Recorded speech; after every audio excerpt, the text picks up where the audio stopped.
I'm Mike Monroney, and I now work for the Aspen Historical Society. But I'm a Colorado boy. I grew up in the Denver area, a little town called Arvada, and very lucky to have grown up in Colorado in a safe place, a bedroom community. And my dad was a teacher and was an outdoorsman, and I got to spend a lot of summers with him, and we traveled and fished throughout much of Colorado. But we never came to the Roaring Fork Valley. I remember we came to Glenwood. So one of my first orders of business during college, when I could first start driving, was to come check out this place, Aspen. And I came with some friends in 1976 and loved it. And when I graduated from college, Occidental College in Los Angeles, I spent a year in Aspen being a ski bum. It's like a rite of passage, for a Colorado boy who's done a little bit of skiing. And I worked at the Aspen Leaf Ski Shop. And I worked for Gwen and George Gordon up at High Alpine Restaurant in Snowmass. And I lived way down valley, which is too bad because I didn't get as much of a feel in that last ski season of the 70s for the energy of the town as if I'd lived in town. And I think that was a mistake. But I came back after moving to Boulder. I came back to Aspen in the winter of '82-'83 to work for Meade Metcalf for the first time at the Crystal Palace. Had a blast, skied way more than I'd ever skied except for maybe that ski bum year, and made some great friends that I still have today, but I didn't stay. My background was in theater. I really was at that point exploring my options for a career in the performing arts, being an actor, stage actor, or wherever that led me. But I lived in Boulder. I worked at a dinner theater there for years. I came back to Aspen the last year that the grand finale was open, which was the sister theater that was next door to the Crystal Palace. And that unfortunately closed that year that I worked for it. Meade had always told people, we want your money twice, but unfortunately it didn't work out that way. People usually came to one or the other. So, but I enjoyed working there a lot. And after bouncing around and living in Vail and doing some work in the East and working in California, and 3 years in Vail, where I actually started doing local television, I moved back to Aspen in 1992. I came up for the 35th anniversary of the Crystal Palace on the 4th of July in 1992.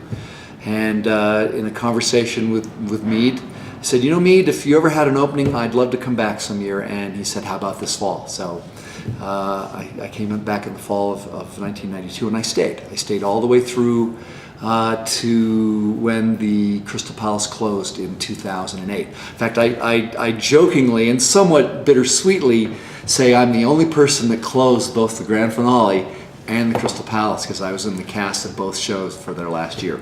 But over the years of working at the Crystal Palace, I met all these great people. And actually, I'd like to mention Ron Krajian, because when I was working at a place called Club Magiques in Vail, Ron was coming over to see the show and have dinner over there. And he remembered, he said, I saw you at the Crystal Palace. And my name's Ron Krajian, and I remember you. And we struck up a conversation and a friendship probably in 1989 or so. And then when I moved back to Aspen in 1992, Ron was always inviting me to parties and invited me to do the Tour de Rump. I have some funny Tour de Rump stories, actually. I got paired up my first year with a guy named, because I didn't have a team, was by myself, got paired up with a guy named Charlie Bantus. And they put us together and two kids, which is usually the kiss of death. Kids aren't great on trivia and Aspen trivia. But Charlie had a really solid sort of social studies, political background, and I knew world geography and entertainment. And these two kids knew pop culture.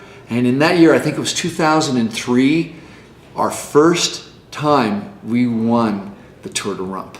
And it kind of pissed a lot of people off because they didn't know who we were, and we were newcomers, and we came in off the street and won the Tour de Rump.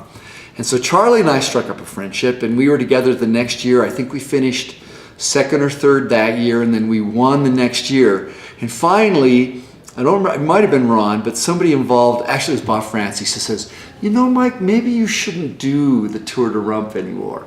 Maybe you can, and I said, well, how about I help you guys with questions?